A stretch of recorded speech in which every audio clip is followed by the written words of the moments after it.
Hello girlies, hope you guys are alright. I'm recording this video in early May. In late May I will no longer be 19, I'll be turning 20 and I'm super excited about that. It's kind of weird because I feel like I've been a child my entire life, which I technically have been. It has however made me think really quite deeply and kind of reflect over the past 10 years, and I've put together specifically 10 tips of things I feel are important to know as you're going through teenagehood. And the thing is, I'm not going to be releasing this new secret to you today that I found out, you know, magically through my teen years. These are things that your parents have probably told you, but you know, coming from Christian girl to Christian girl, I hope it will take a little more significance to really just kind of think about it and apply it as you're going through your teen years.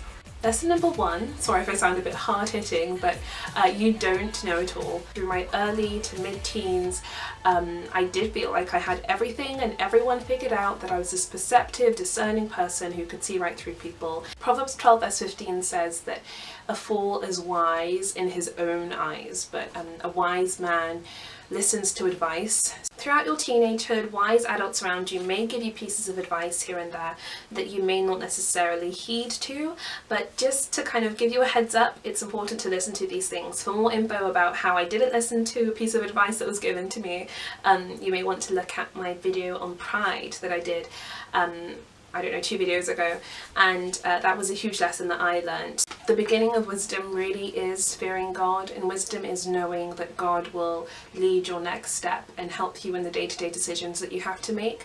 And be humble enough to kind of step back and realise that there will be decisions that come that you will not know the answer to, and just allow God to take that sovereign place in your life to help you with all of those. Lesson number 2, don't be anxious to make new friends, and if you do make lots of new friends, make sure they're good ones.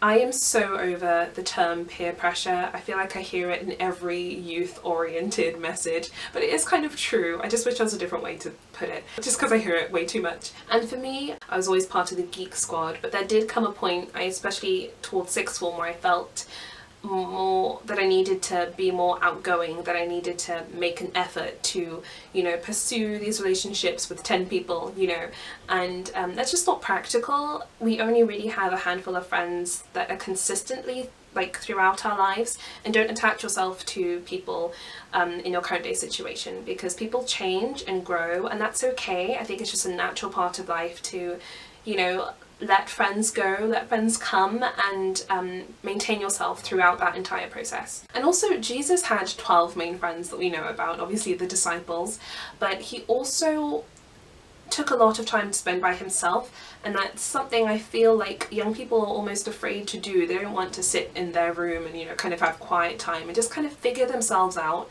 And that whole term of finding yourself, I think, can only really be true if you find God first. When you find the person who made you who you are, you're more able to understand yourself. It's just appreciate your own company, appreciate your own space, and don't let the decisions of others around you change the innate decisions that you know you have to make.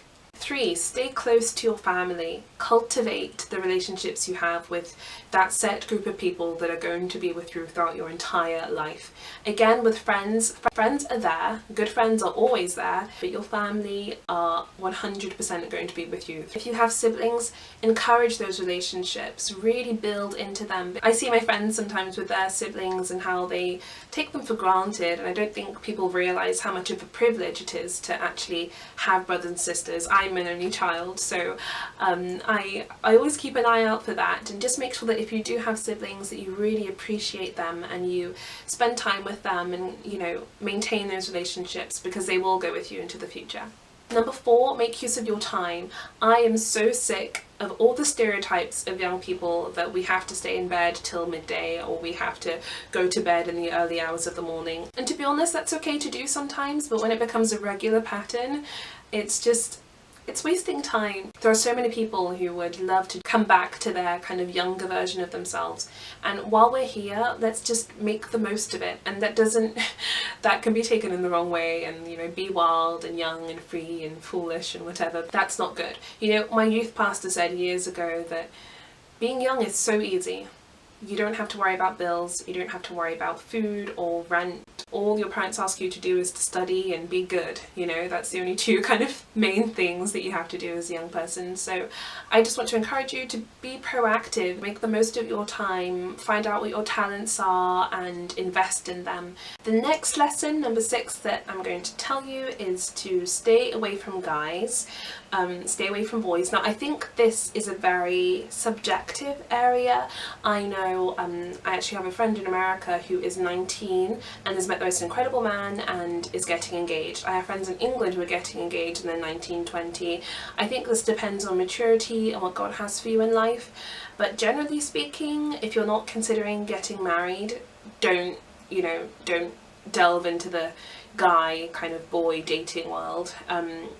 I think it's time to work on yourself. Maximise on these single girl years and prepare for the future and prepare for future relationships in the most godly, honouring way possible. But apart from that, stay clear of guys. It just causes hassle, and I probably will do a video on that at some point in the near future, so let me know if you want me to. But there's a lot more I can say about that, but in essence, just don't go there. Number 7 is start saving. Try and save pretty much half of everything that you kind of take in. Use it for what you need, sometimes for what you want.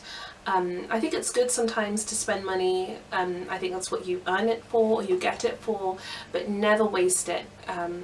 If you want to go shopping or have a shopping spree, use it as a treat for yourself. Rarely.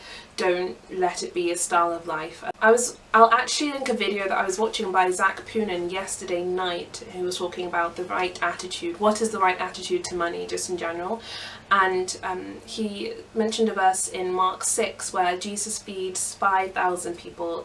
They have loads of baskets left of bread and fish, which I'm sure tasted great. But remember, this is Jesus we're talking about. You know, he could have done that miracle every day and wouldn't have needed the food from the day before, but he decided to save that food. He said, don't let there be any waste, gather up all the rest. And I think that's the way we need to kind of live our lives in terms of budget. Don't be a wasteful person, save money when you can and use it because you may need it in the future.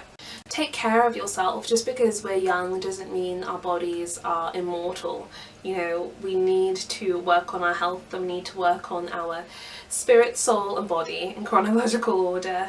Pay attention to our spirit self, our soul, our emotions, who we are as a person, and also to our body. And this is something that I learned, that I can't just do whatever I want, eat whatever I want with no thought of how it's going to make me feel and what it's going to do to me. But we can't abuse it, it still is a part of us. Another thing I would say is point number 8 is to just study really hard.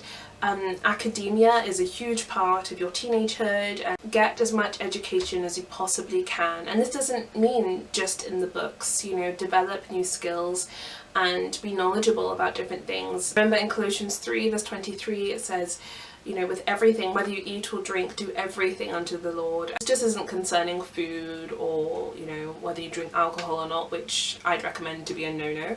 I'm just throwing that in there. But even with your schoolwork, study hard to show yourself approved to God. It's a good work ethic. And if you want more tips on studying, I think I did a study video in January after my January exams. I actually went back and watched that. It's kind of sad, isn't it?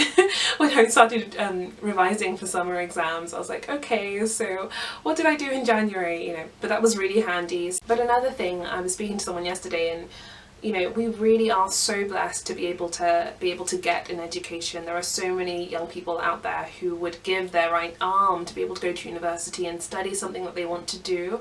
Don't ever take it for granted. And you know, there are tough days and there are hard times, but let's always be grateful to God for that, because it could have been very different for all of us. Number 9 is really important to me. A lot of my friends know that I am definitely the picture, photo taking kind of person. I love making memories and just not necessarily taking selfies. I don't really do selfies at all. Just making visual memories and doing things with friends, going out for picnics and spending time with people around you and capturing as many of those moments as you can. That's really important.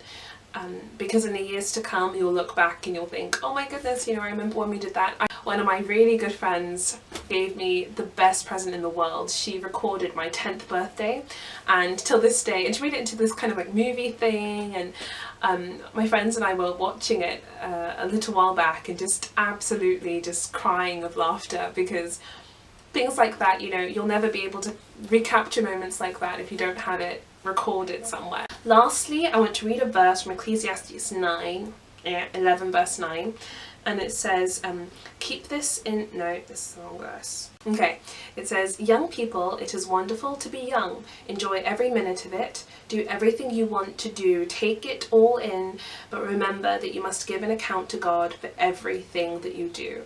And this comes to my last and most important point. They weren't necessarily put in terms of importance, but this most definitely is the most important point. Go for God with all of your heart and soul and mind. And this is the most important thing I have said the entire video. I remember being in my mid-teens and just thinking, I'm not as tenacious as I want to be. I want to be so much more intense in my relationship with God. And I actually prayed to God to help me love him more. I remember praying the verse in Matthew 5 verse 6 that, you know, those who hunger and thirst for righteousness shall be filled. And I remember praying and being like, God, I'd like to hunger and thirst for righteousness. Like, please help me to hunger. This is something I can say that he's definitely increased over the years. And if you are wanting to want God, if that makes any sense, then just ask him to help you, because I understand, and where you feel that there's not enough desire in you to go for God as much as you would like. That's a good thing. That means that in your heart of hearts you are wanting a deep relationship with God, and you're hungering without even realizing it. So just ask God to help you with that, and he absolutely will, because it is definitely a part of his will that you get to know him better. And when we ask anything of his will in his name, you can be absolutely sure that he'll answer those prayers. Let God guide you through your teens. It is an amazing ride, but let God be the person to direct everything, because you do not want to make regrets out of your teens, and you want to be able to be proud of those 10 years that you were able to spend as a young'un. But, you know, bring on the 20s, very excited for, you know, the years ahead, and God willing, we'll be able to make more memories in the Word of God and with friends and family. Remember to read your Bible and pray every day, and I'll see you guys when I'm 20. Bye.